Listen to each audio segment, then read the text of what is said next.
Hello dear students and learner. Today I am going to start 18th lecture of fluid mechanics और आज के lecture में हम लोग एक नया चैप्टर स्टार्ट करेंगे। एक नया टॉपिक हम लोग पढ़ने जा रहे हैं जिसका नाम है buoyancy and flotation. buoyancy and flotation, ठीक है। ये काफ़ी इम्पोर्टेंट टॉपिक है, एक न्यू चैप्टर है और इस चैप्टर से आपको बहुत सारे क्वेश्चन ऑब्जेक्टिव्स के मिलते हैं। गेट का पेपर देखो, ईएससी का पेपर देखो या जेई का पेपर देखो या स्टेट पीएससी वगैरह का पेपर आप देखो तो ठीक है। तो आज हम लोग जो पढ़ने जा रहे हैं वो क्या है, बॉयंसी एंड फ्लोटेशन चैप्टर का नाम है और इसमें सबसे पहला टॉपिक आज हम लोग स्टडी करने जा रहे हैं, उसका नाम है बॉयंसी, ठीक है। तो देखिए हम लोग बात करेंगे कि बॉयंसी क्या चीज़ है सबसे पहले, ठीक है।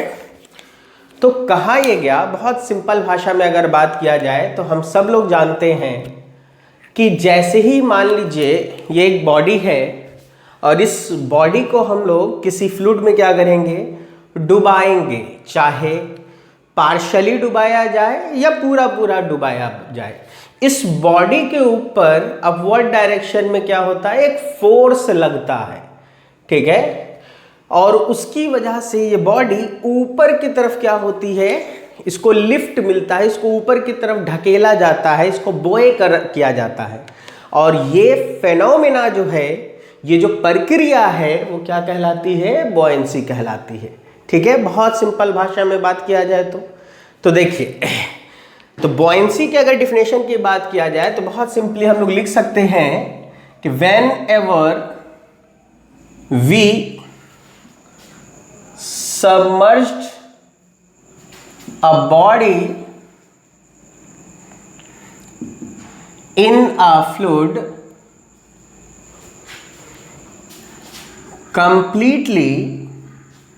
completely or partially and upward, या आप ये लिखिए partially, the body is subjected to an upward force,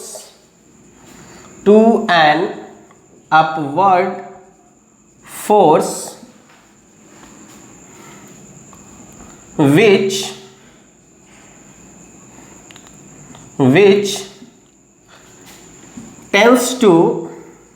tends to lift it up or buoy it up। That is कि हम जब भी किसी बॉडी को किसी फ्लूइड में क्या करेंगे, डुबाएंगे, पार्शली डुबाएं या कंप्लीटली डुबाएं, तो उस बॉडी के ऊपर अपवर्ड डायरेक्शन में एक फोर्स लगता है, ठीक है। और वो फोर्स के कारण उस बॉडी को ऊपर उठाया जाता है या उसको ऊपर बॉय किया जाता है, ठीक है। And the phenomena is known as The phenomena is known as buoyancy। तो बहुत सिंपल है कि जब भी कभी हम किसी बॉडी को, और देखो यहाँ पर एक चीज़ ध्यान दो, मैंने सबसे पहले आपको स्टैटिक फ्लूइड स्टैटिक शुरू किया तो सबसे पहले मैंने आपको सिखाया पॉइंट पर प्रेशर निकालना, ठीक है। फिर हम लोग पॉइंट पर प्रेशर निकालने के बाद सरफेस पर चले आए और अब हम लोग जो बात कर रहे हैं वो ध्यान दो, तो हम लोग किसकी बात कर रहे हैं, बॉडी की। क्योंकि देखो इनफाइनाइट पॉइंट्स को मिलाओगे तो लाइन मिलेगा और उन लाइन को मिलाओगे तो सरफेस बनेगा, ठीक है। दैट इज आप कह सकते हो कि सरफेस जो है वो इनफाइनाइट कहीं ना कहीं पॉइंट से ही बना है, ठीक है। और जब इनफाइनाइट सरफेसेस को मिलाओगे तो बॉडी बनेगा, ठीक है। तो अब तुम खुद सोचो, बहुत सिंपल है। सवाल ये उठता है कि ऊपर ही कैसे हुआ, इसको समझोगे तो बहुत सिंपल है, ऑलरेडी हम लोगों ने देखा है। ये एक बॉडी है, इसको अगर हम फ्लूइड में डुबा रहे हैं, चारों तरफ से फ्लूइड है। अब देखो होगा क्या, जब ये डूबने के लिए डालोगे तो ये जब आएगा तो ये फ्लूइड को हटाएगा, ठीक है, ये तेजी में आया, ये फ्लूइड को हटाना चाहेगा, तो जो फ्लूइड यहां से हटेगा इधर वाला, वो इसको भी इक्वल एंड अपोजिट डायरेक्शन में क्या करेगा, every action has equal and opposite reaction.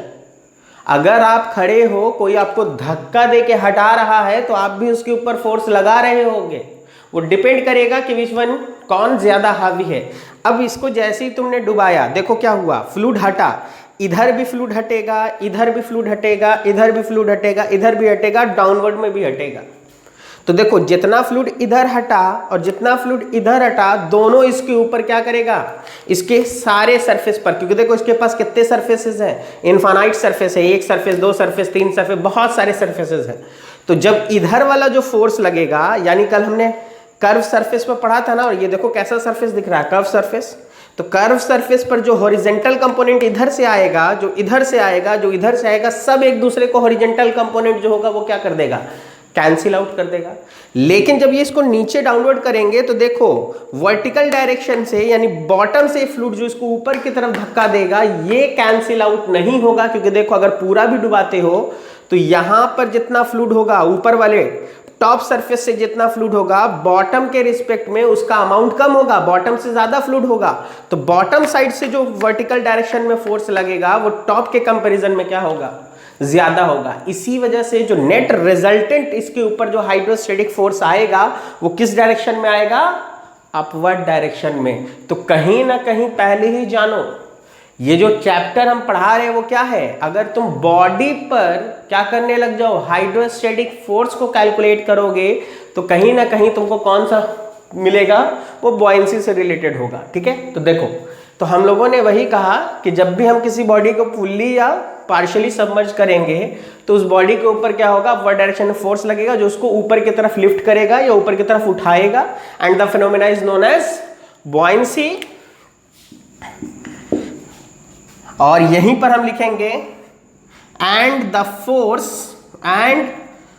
Force या upward force, and the upward force which is acts on the body is known as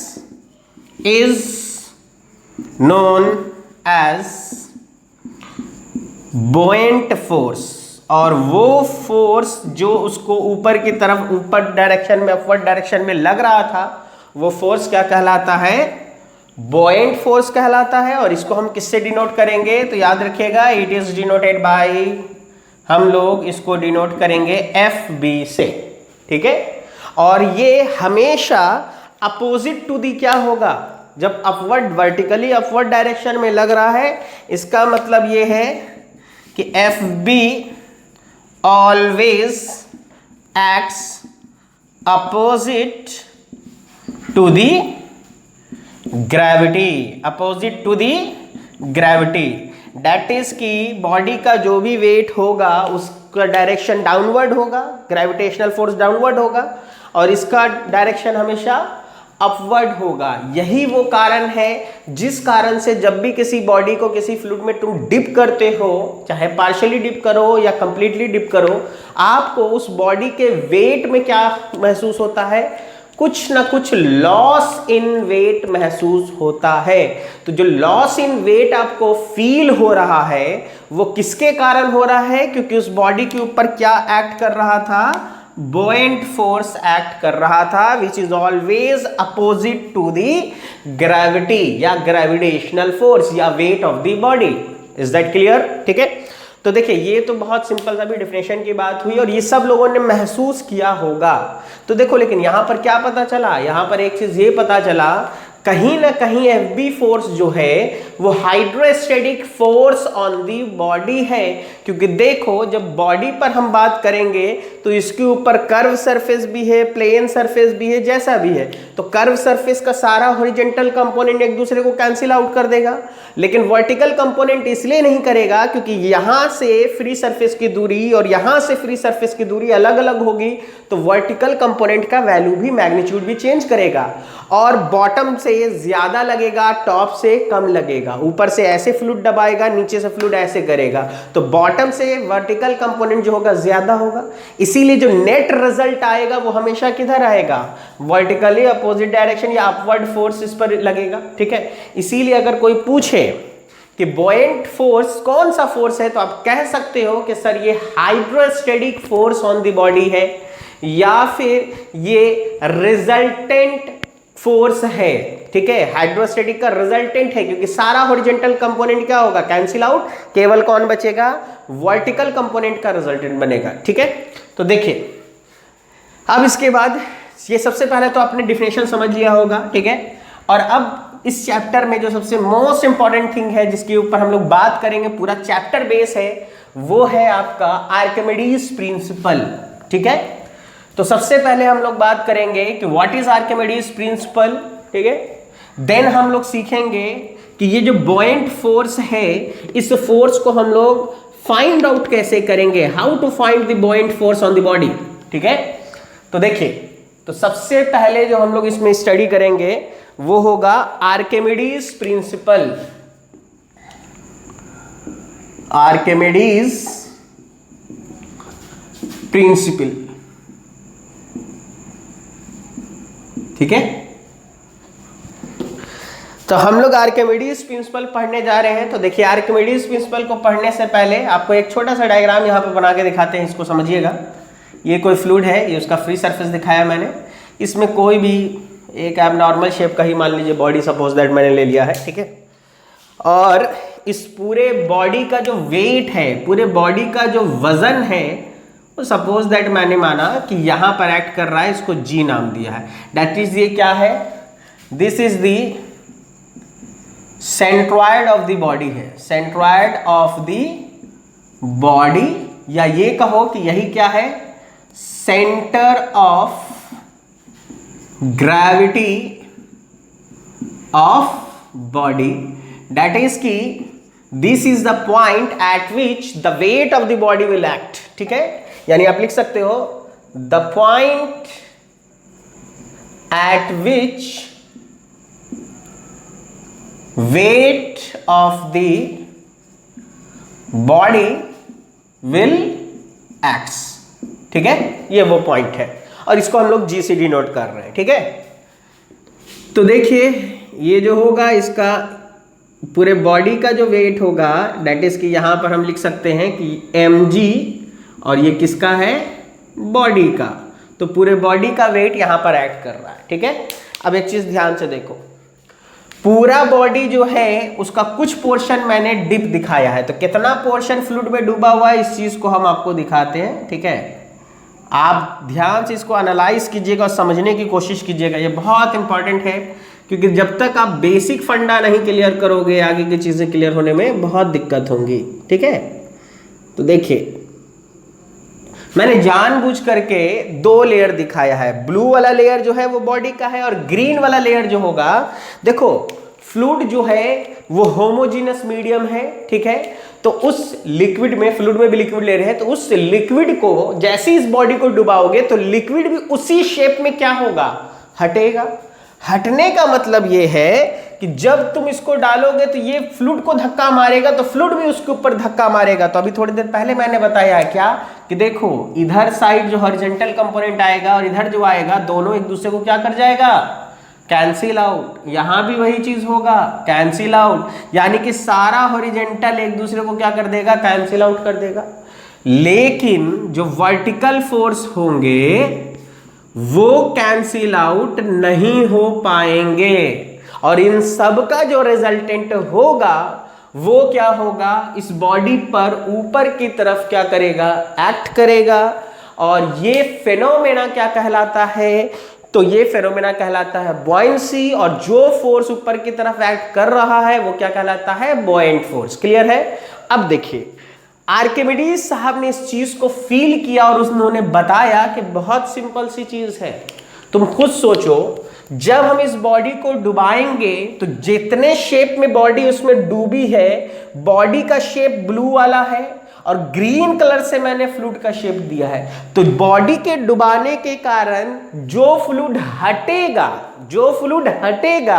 उसका वजन जो होगा वो किधर एक्ट करेगा, डाउनवर्ड। तुम उतने फ्लूइड को हटाना चाह रहे हो तो वो जो उसका वजन है वो हटाना चाह रहे हो तो वो भी तुम्हारे ऊपर कितना फोर्स लगाएगा, उतना ही फोर्स लगाएगा जितना उसका वेट होगा। और यहीं से आर्किमिडीज साहब ने अपना प्रिंसिपल दिया और उन्होंने कहा कि एक लाइन का उनका प्रिंसिपल है कि buoyant force acts on the body is equal to the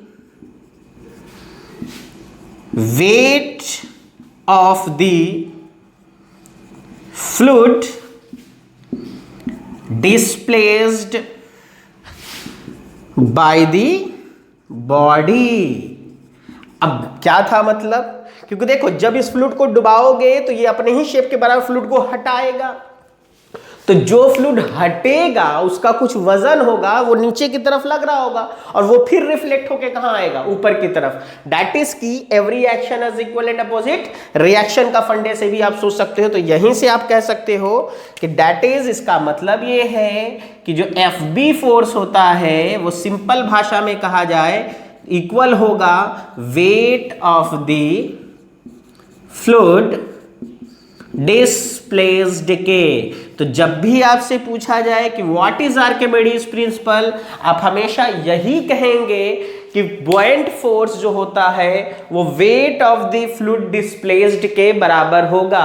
यानी इस बॉडी को डुबाने के कारण चाहे कितना भी डुबाओ, पूरा डुबाओ पार्शियल डुबाओ, जितना भी डुबाओगे, जितना पोर्शन डूबा है उसके कारण जो भी फ्लूइड हटा होगा उस फ्लूइड का जितना वजन होगा वही वजन किसके बराबर होगा, बुओयंट फोर्स के बराबर होगा। अब तुम खुद बताओ किसी भी बॉडी का या किसी भी चीज का जो वेट होता है वो कहां एक्ट करता है, उसके सीजी पर। अब तुम ध्यान से देखो, जी जो मैंने लिया था ये जी पूरे बॉडी का सीजी था जिस पर बॉडी का वजन एक्ट कर रहा था। लेकिन अब देखो बॉडी का शेप और जितना फ्लूइड में डूबा है वो शेप, दोनों में फर्क है। जो डूबा हुआ पोर्शन है वो है ग्रीन वाला। अब इसको ध्यान से देखो, इसीलिए हम इसको ग्रीन से शेड कर दे रहे हैं, ठीक है। यानी ये जो ग्रीन शेडेड रीजन है इस शेप में फ्लूइड हटा होगा, इतना ही अमाउंट ऑफ फ्लूइड हटा होगा। तो जितना फ्लूइड हटा होगा उसका वजन कहां एक्ट करेगा, जितना फ्लूइड हटा है उसका वजन कहां एक्ट करेगा, वहां एक्ट करेगा जहां पर उस फ्लूइड के हटे हुए फ्लूइड का जी होगा। दैट इज कि जिस शेप में फ्लूइड हटा है उस शेप का जहां पर आपको जी आएगा उस पॉइंट पर कौन एक्ट कर रहा होगा, तो उस पॉइंट पर अपवर्ड डायरेक्शन में FB फोर्स एक्ट कर रहा होगा। और ये जो पॉइंट है इसी पॉइंट को क्या कहा जाता है, this is called centre of buoyancy. This is called centre of buoyancy B। That is आप ये भी कह सकते हो, इसको एक और नाम से आप लिख सकते हो कि सेंटर ऑफ बुओयंसी वही पॉइंट है जिस पॉइंट पर डिस्प्लेस्ड फ्लूइड का वेट एक्ट कर रहा है, ठीक है। क्योंकि आपको देखिएगा गेट में ये क्वेश्चन आया हुआ है 1 नंबर में कि ये बताइए सेंटर ऑफ बुओयंसी किस पॉइंट को कहते हैं, the point at which weight of the fluid displaced will act. तो आप लिख सकते हैं it is a point at which weight of the fluid displaced will acts। Okay, और यहां से आप सिंपल भाषा में देखिए क्या समझ रहे हैं, आपको दिख रहा है कि देखिए बॉडी का वेट डाउनवर्ड है लेकिन ये FB किधर लग रहा है, अपवर्ड डायरेक्शन में। तो हम लोगों को आर्किमिडीज प्रिंसिपल को देख करके ही आपको सेंटर ऑफ बुओयंसी का कॉन्सेप्ट भी पता चलता है। तो जब भी पूछा जाए कि what is Archimedes principle, 1 line में आप कहेंगे कि buoyant force on the body is equal to the weight of the fluid displaced by the body. Okay, ठीक है। And the point at which buoyant force will act is known as centre of buoyancy, यानी कि आप इसको एक तरीके से और कह सकते हैं, सेंटर ऑफ buoyancy को the point at which buoyant force will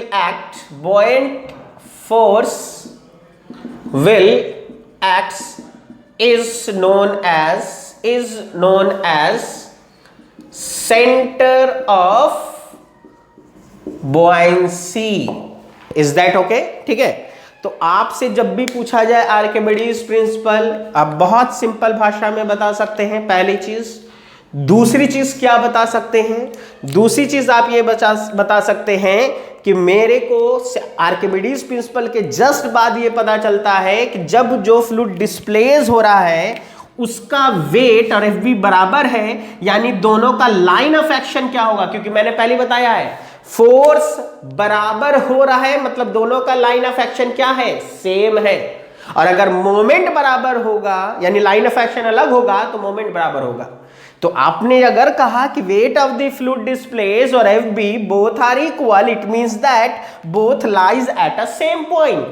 इसलिए मैंने लिखा कि ये जो बी होगा वो वही पॉइंट होगा जिस पॉइंट पर क्या होगा, डिस्प्लेस्ड फ्लूइड का वेट एक्ट कर रहा होगा। दैट इज आप ये भी कर सकते हो, यहां से आप डाउनवर्ड डायरेक्शन में ऐसे करके ये भी दिखा सकते हो कि सर ये वही पॉइंट है जहां पर mg ऑफ क्या एक्ट कर रहा है, डिस्प्लेस्ड फ्लूइड एक्ट कर रहा है। यहां पर डिस्प्लेस्ड फ्लूइड एक्ट कर रहा है, बट यहां पर mg ऑफ द बॉडी है। समझ में आया? होप कि ये बहुत अच्छे समझ में आया होगा, और इस चीज को ध्यान रखना। ये इसलिए बताया है क्योंकि देखो जितना बॉडी डूबा होगा ना, उसी का शेप दे करके सेंटर ऑफ बॉयंसी ढूंढेंगे, लेकिन बॉडी का जी कहीं पर भी हो सकता है। इट विल डिपेंड कि डिजाइनर कैसी बॉडी बनाना चाहता है। फॉर एग्जांपल ये एक वाटर बोतल है, मान लो इसमें पूरा पानी भरा हुआ है, तो उसका जी यहां कहीं होगा।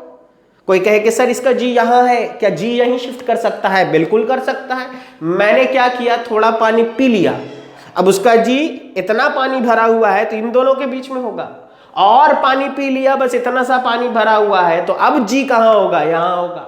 लेकिन जब पूरे बोतल को मैंने फ्लूइड में डुबा रखा है, तो ये बोतल अपने शेप के बराबर फ्लूइड हटाएगा। तो इसी शेप में जो फ्लूइड हटेगा वो तो वाटर पूरा हटेगा ना, उसका सेंटर ऑफ बी हमेशा बीच में होगा। फर्क समझ में आया? बॉडी का जी कहां होगा ये मेरे ऊपर डिपेंड करेगा कि हम बॉडी कैसा बनाना चाहते हैं। Is that clear? ठीक है। तो देखिए, अब इसी के बाद आर्किमिडीज प्रिंसिपल अगर आपको समझ में आ गया। अब देखो कई बार लोग कहते हैं कि वॉल्यूम के टर्म से आर्किमिडीज प्रिंसिपल को बताते हैं, लेकिन देखिए वो वैसे ही है जैसे हम लोग बोल देते हैं फोर्स बराबर मास इनटू एक्सेलरेशन। क्या न्यूटन सेकंड लॉ यही है? वो तो rate in change in momentum है ना, बाद में डिराइव करके पता चला कि अच्छा F बराबर ma भी होता है। ठीक है, तो ठीक उसी तरीके से हम लोग देखेंगे। तो अब ऐसा करते हैं हम लोग कि आर्किमिडीज प्रिंसिपल के बाद अब हम लोग ये सीखते हैं कि how to find the buoyant force. हम लोग बुओयंट फोर्स को किस तरीके से फाइंड आउट करेंगे। ठीक है, तो देखिए हम लोग बुओयंट फोर्स को फाइंड आउट करना सीखते हैं। यानी कि हम ये भी लिख सकते हैं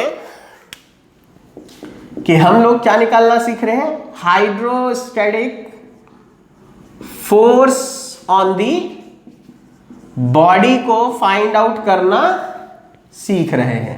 ठीक है, मान लीजिए फ्री सरफेस लिया मैंने, इसमें एक बॉडी ले ली और एक यूनिफॉर्म बॉडी ले रहे हैं ताकि हम उसका डायमेंशन इजीली फाइंड आउट कर सके। ठीक है, suppose that this is the capital R, ये हाइट जो है इसको मैंने कह दिया L। ठीक है, और ये है सपोज दैट ऊपर से जो ये डिस्टेंस है इसको कह दिया मैंने X। ये उसका सेंटर पॉइंट है बॉडी का। अब देखो क्या होगा, इधर इधर इधर इधर चारों तरफ से जो उसके ऊपर हॉरिजॉन्टल कंपोनेंट आएगा वो सब एक दूसरे को कैंसिल आउट कर देगा, और इसके ऊपर जो फ्लूइड होगा वो यहाँ पर जो फोर्स लगा रहा होगा इस वाले सरफेस पर, ठीक है, जिसको हम आपको शेड करके दिखा देते हैं। इसके ऊपर जो फोर्स लग रहा होगा हाइड्रोस्टैटिक फोर्स, वो कितना होगा, तो वो मैंने मान लिया सपोज दैट P1 इंटू ए है, ठीक है। एंड बॉटम से जो इसके ऊपर फोर्स लग रहा होगा ये मान लिया हमने कितना है, P2 इंटू ए है। तो ऑब्वियस सी बात है जो नेट हाइड्रोस्टैटिक फोर्स होगा, नेट हाइड्रोस्टैटिक फोर्स होगा, net hydrostatic force on the body होगा, वो सिंपली किसके बराबर होगा, FB फोर्स के बराबर होगा, यानी बॉइंट फोर्स के बराबर होगा। और वो किसके बराबर होगा, तो इन दोनों फोर्सेस का डिफरेंस होगा। ज्यादा कौन है, तो P2 इंटू ए माइनस P1 इंटू ए, ठीक है। अब देखिए P2 क्या होगा, हम लोग को पता है हाइड्रोस्टैटिक प्रेशर क्या होता है, rho g h, rho is the density of the fluid, rho is equal to density of fluid and suppose that rho B is equal to, मैंने माना है बॉडी डेंसिटी, जो भी बॉडी ली है मैंने उसकी डेंसिटी को मैंने क्या माना है, रो बी, ठीक है। तो रो जी और P2 के लिए फ्री सरफेस से दूरी कितनी होगी, L प्लस एक्स इंटू ए माइनस P1 को कैसे लिख सकते हैं, तो रो जी इंटू एक्स, क्योंकि यहां से यहां तक के फ्लूइड की दूरी कितनी है, x इंटू ए। अगर इसको सॉल्व करें हम लोग तो ये पूरा इस x वाले को क्या कर देगा, कैंसिल आउट कर देगा। तो यहां बचेगा रो जी इंटू एल इंटू ए। अब आप ध्यान से देखो L इंटू ए क्या है, तो अगर आप L इंटू ए लिखोगे तो आप ये कहोगे कि सर L इंटू ए जो है ये volume of the submerged body है, FB is equal to rho g V B, और यहां पर मैंने डैश लिख दिया है। क्यों लिखा है अभी समझाते हैं। देखो कोई जरूरी थोड़ी है कि हम बॉडी को पूरा डुबा दें। अगर मैंने बॉडी को केवल, मान लो इस बॉडी है और इसको रेड कलर यहीं तक डुबाया है, तो बॉडी का वॉल्यूम और डूबे हुए का वॉल्यूम अलग होगा। पूरा डुबाया था इसलिए डूबा हुआ वॉल्यूम एंड ये सेम है, यानी कि यहाँ पर जो भी वॉल्यूम आएगा वो वॉल्यूम होगा जो डूबा हुआ होगा। तो यहाँ पर हम क्या लिख सकते हैं, यहाँ पर ये जो VB डैश है ये क्या है, वॉल्यूम ऑफ दी, या ऐसा करते हैं हम लोग फिलहाल के लिए कि देखिए ये मेरा एक फंडा आया, अभी हम लोग कुछ चीजें मान लेते हैं, ठीक है। ये एक फार्मूला निकला कि FB बराबर होता है रो जी VB डैश। अब ये सब क्या है, तो इसके लिए हम कुछ चीजें को मानेंगे, ठीक है। तो इसलिए हम ऐसा करते हैं, यहीं पर लिख देते हैं इसके बीच में, लेट अस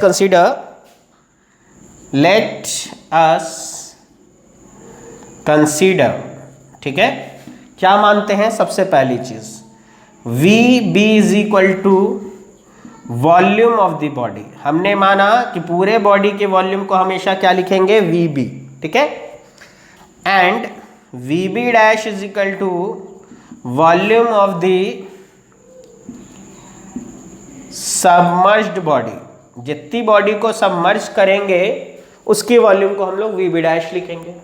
सिमिलरली अगर हम केवल V लिखें तो V बराबर हम क्या लिखेंगे, volume of the fluid displaced by the body, okay.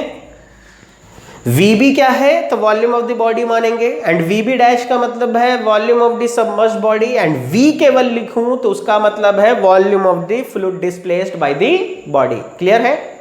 Similarly इसी तरीके से मैंने माना M is equal to mass of the body, okay, and M dash is equal to mass of the submerged body, okay, ठीक है। तो देखिए हमने कुछ चीजों को यहां पर क्या कर लिया, मान लिया कि देखिए ऐसा ऐसा फंडा है। क्लियर है।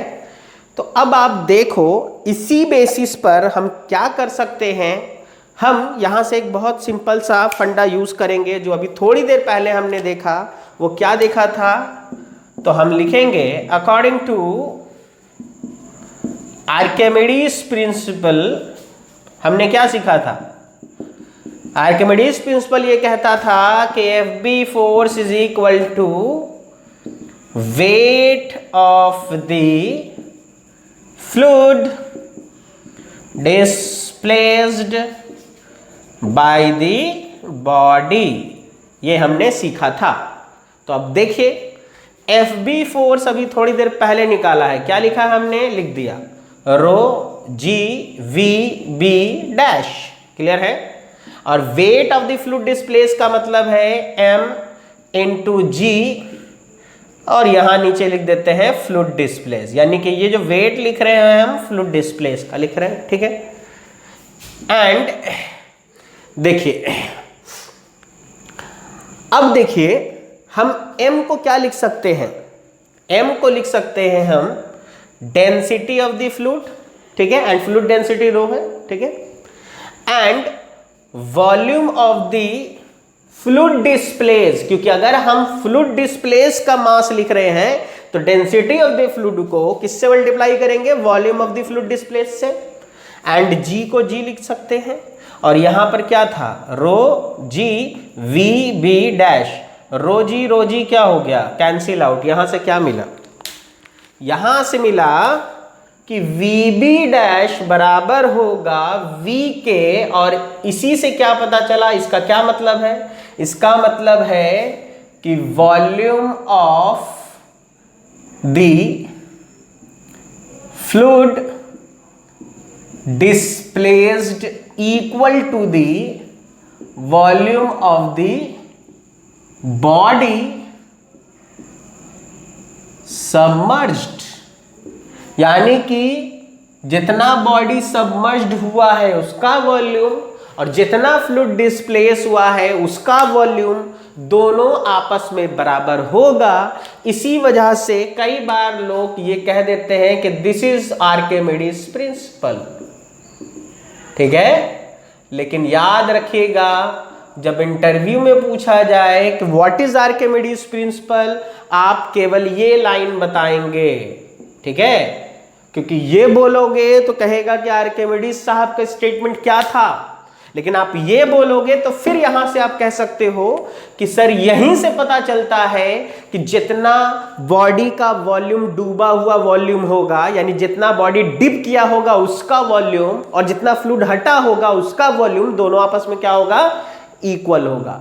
तो यहीं से हम लोगों को क्या पता चला कि आप एफ बी का formula rho g V B dash लिखो या रो जी वी लिखो, क्या फर्क पड़ता है? समझ में आ गया कुछ? यानी कि बॉयंट फोर्स में जब भी पूछा जाए फॉर्मूला क्या होगा तो आप rho g V B dash भी लिख सकते हो। लेकिन इंपॉर्टेंट क्या है कि आपको ये पता होना चाहिए कि what is V and what is V B dash. Clear है? ठीक है? अब देखिए यहीं से तो ये जो पता चला हम लोगों को, तो अब देखो हम तुम लोगों को बॉयंट फोर्स को एक और तरीके से निकालना सिखाते हैं। क्योंकि देखो हमेशा याद रखो, आपको ये कैसे पता चलेगा कि जितना फ्लूइड डिस्प्लेस हुआ है उसका वॉल्यूम कितना है, ये कैसे पता चलेगा? ये वी बी डैश से पता चलेगा, क्योंकि बॉडी का शेप देखना पड़ेगा कि किस शेप का कितना डूबा हुआ है, और उस शेप का ज्योमेट्री से आप क्या कर सकते हो? वॉल्यूम निकाल सकते हो। फ्लूइड थोड़ी निकालोगे। ठीक है? तो अब देखो यहीं से हम इसको एक और तरीके से लिख सकते हैं। तो हमने लिखा F B is equal to rho g V B dash. Is that clear? ठीक है? और ये देखिए हम लोग जानते हैं कि वॉल्यूम बराबर होता है मास बाई डेंसिटी। लिख सकते हैं। ठीक है? Mass by volume is density, तो वॉल्यूम बराबर मास बाई डेंसिटी। तो ऐसा करते हैं हम लोग, इसको ऐसे लिख देते हैं रो जी वी बी डैश है, तो इसके लिए जब मास लिखेंगे तो m कौन सा लिखेंगे? m डैश, क्योंकि देखो vb डैश जो था ये कौन सा वॉल्यूम था? Volume of the body submerge. जितना सबमर्ज्ड है उतने का वॉल्यूम है, तो मास भी कितने का लेंगे? जितना सबमर्ज्ड है उतने का मास लेंगे, और वो मैंने कितना माना है? m डैश, यहां लिख दिया। और चूंकि बॉडी की बात कर रहे हैं इसलिए डेंसिटी लिखेंगे, लेकिन किसकी डेंसिटी लिखेंगे? बॉडी की। इस बार फ्लूइड की डेंसिटी नहीं लिखना है।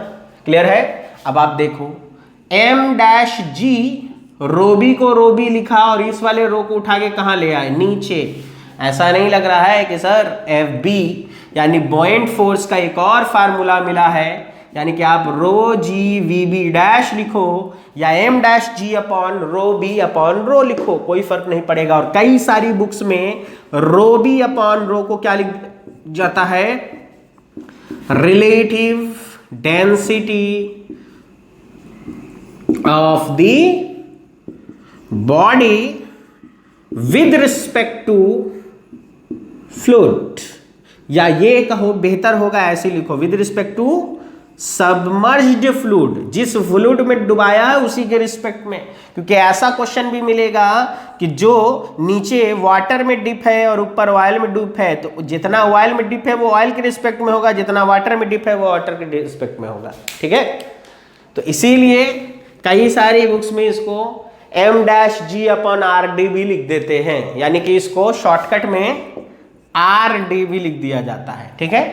तो आप चाहो तो ये लिखो या फिर आप m-g अपॉन आर डी लिखो। तो क्या पता चला? देखो, हमेशा याद रखो, जब भी बॉयंट फोर्स का न्यूमेरिकल रहेगा वो या तो इस फार्मूले से सॉल्व आउट होगा या फिर इस फार्मूले से सॉल्व आउट होगा। क्लियर है? तो होप कि आपको बहुत सिंपल तरीके से ये समझ में आया होगा कि what is buoyant force, what is buoyancy, what is Archimedes principle, what is center of buoyancy and how to find the buoyant force. Is that clear? Okay, fine. चलिए अब देखिए, यहीं से आपको एक छोटी सी चीज और बताते हैं। ठीक है? वो किसके फंडे के लिए बताते हैं? तो वो एक ऑब्जेक्टिव की पॉइंट ऑफ व्यू से हम आपको बताते हैं कि देखिए क्या है।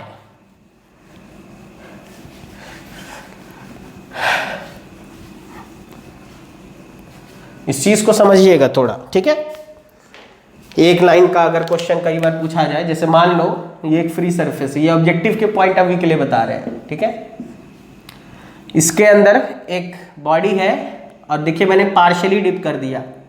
बॉडी जो है ना, इसकी हाइट है, टोटल हाइट है h, और जितना पोर्शन डिप हुआ है वो है स्मॉल h।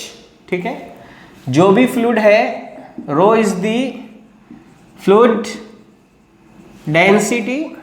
ठीक है? And rho B is equal to body density. ठीक है?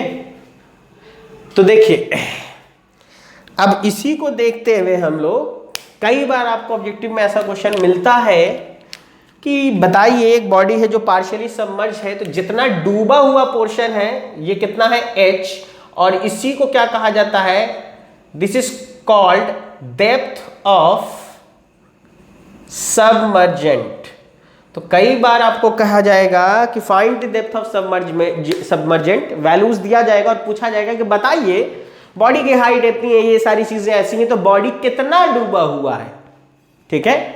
तो देखो, एक बेसिक फंडा हमेशा याद रखो, अगर बॉडी पार्शियली सबमर्ज्ड है यानी बॉडी पूरा पूरा डूबा नहीं है, यानी कि ये तभी पॉसिबल है जब बॉडी का वेट mg नीचे लग रहा होगा और fb ऊपर लग रहा होगा, और दोनों आपस में क्या होगा? बराबर। क्योंकि अगर mg ज्यादा होता, fb कम होता, तो ये बीच में रुकता कैसे? वो तो नीचे जाके बैठ जाता ना। तो हमेशा याद रखोगे। तो आपको इस पूरे फंडे में केवल एक बात समझना है कि fb and mg of body आपस में बराबर होगा। अब fb कैसे लिख सकते हैं अपन? तो देखो, fb को हम लिख सकते हैं, suppose that cross section area हम ले ले a। ठीक है? तो fb को हम लिख सकते हैं रो g v b डैश, और mg को क्या लिख सकते हैं? Volume of the total body. ठीक है? Into density of the body. ठीक है? इनटू g, m को लिख दिया हमने वॉल्यूम इनटू डेंसिटी, लेकिन चूंकि बॉडी की बात कर रहे थे इसलिए बॉडी के लिए लिख दिया। g and g cancel out कर दिया हमने। ठीक है? अब आप देखो रो को रो लिखा, यहां पर उतना ही वॉल्यूम लेना है जितना वॉल्यूम डीप है, तो क्रॉस सेक्शन एरिया ए है और कितना डीप है तो स्मॉल h, ये हो गया वी बी डैश, ठीक है।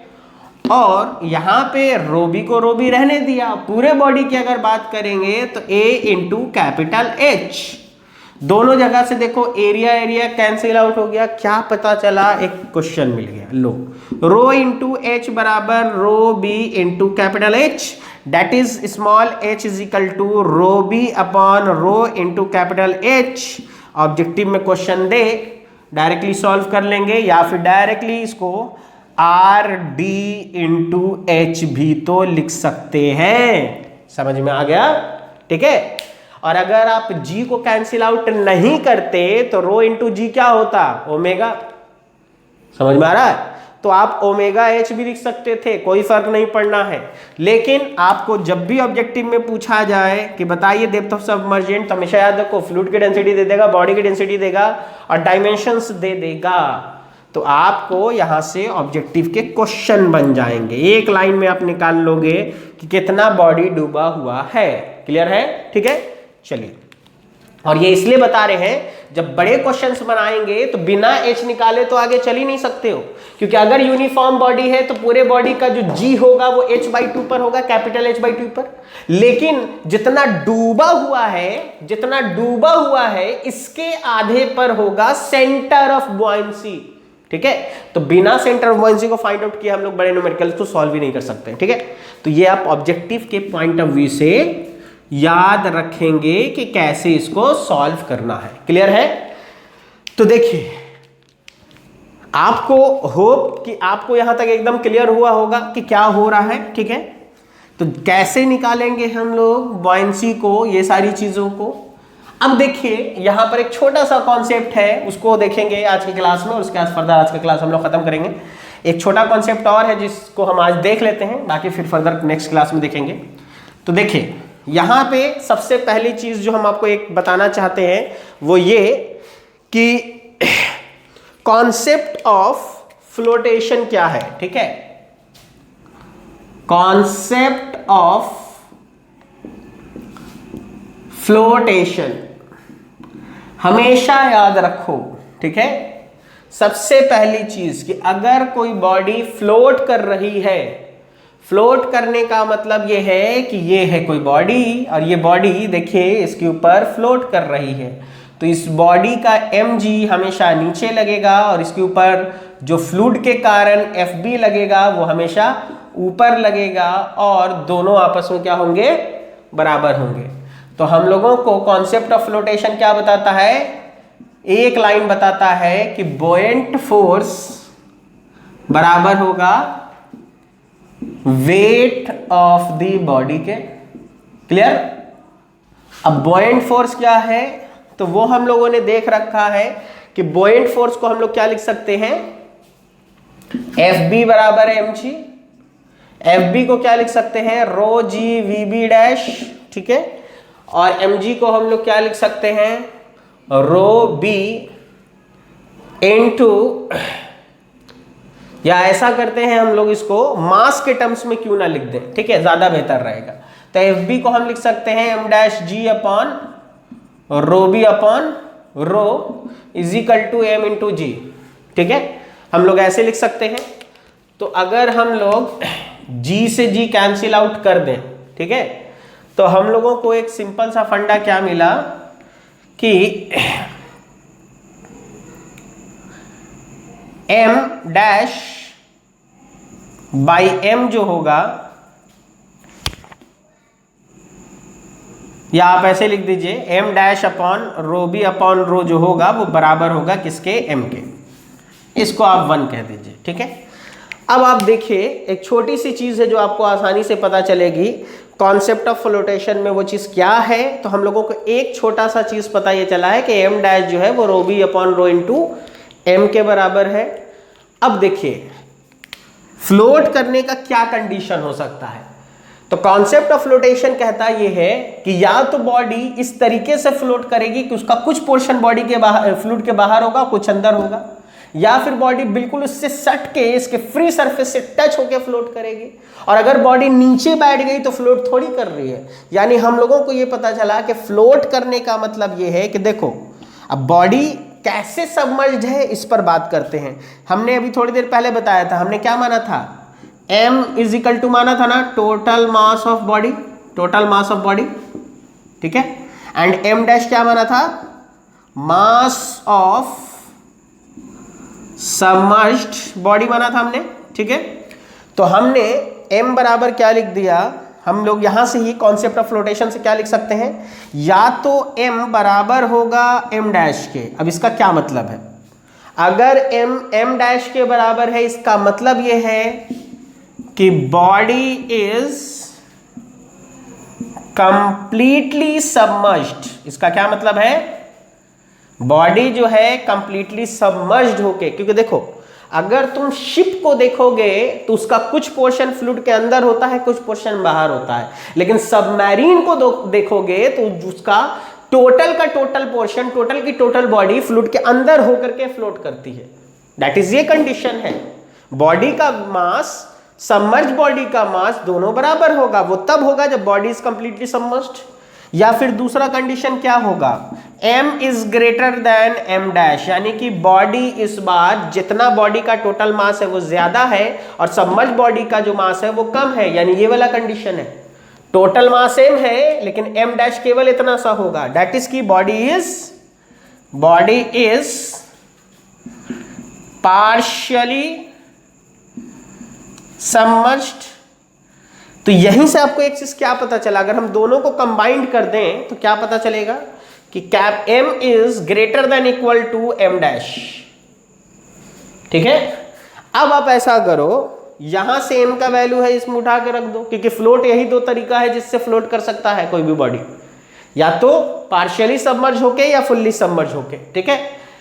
अब इस कंडीशन से हम लोग m का वैल्यू निकाल चुके हैं ना, यहां रख दो।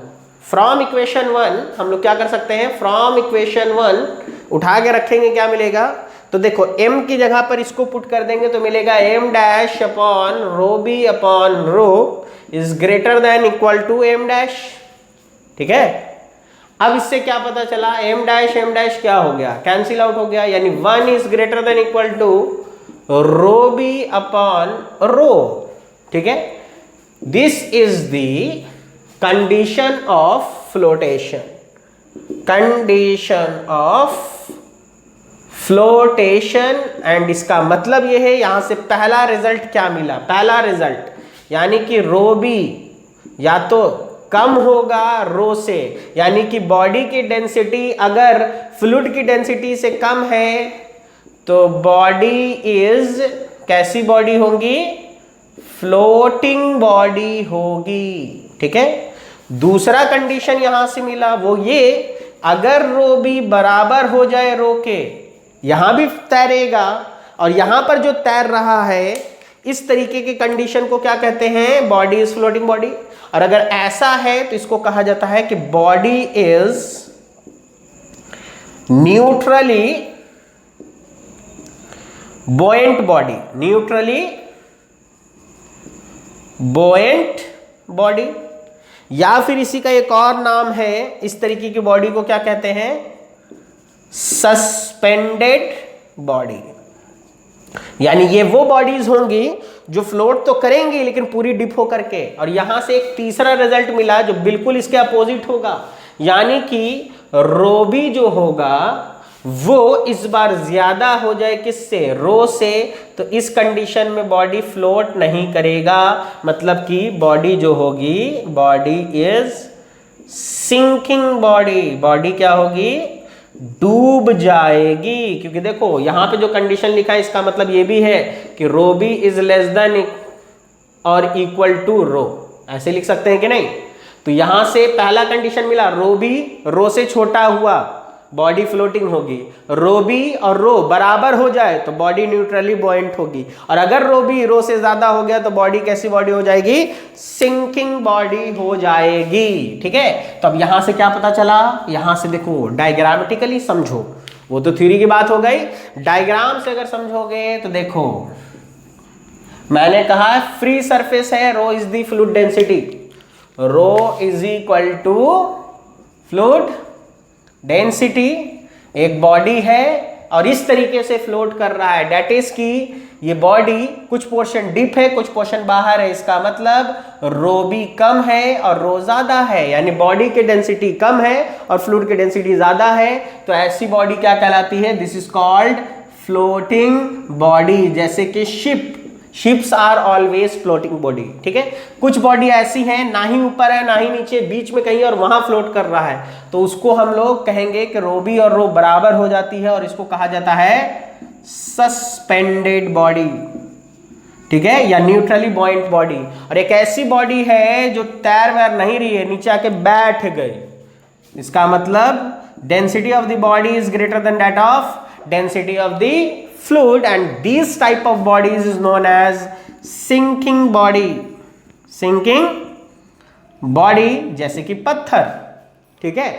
तो आपको यहां से होप कि बहुत अच्छे से समझ आया होगा, ठीक है। फर्दर इसके आगे अब हम लोग नेक्स्ट लेक्चर में चलेंगे और नेक्स्ट लेक्चर में इसी के आगे बात करेंगे। अभी बहुत बड़ा टॉपिक है और बहुत इंटरेस्टिंग है। आज बस मैंने केवल आपको ये सिखाया कि what is buoyancy and what is buoyant force, what is Archimedes principle, what is center of buoyancy, and how to find the buoyant force, okay, and the concept of buoyancy. Is that clear? So hope so कि आप लोगों को ये lecture काफी पसंद आएगा. You will enjoy the lecture very much. So please like, share and subscribe my channel.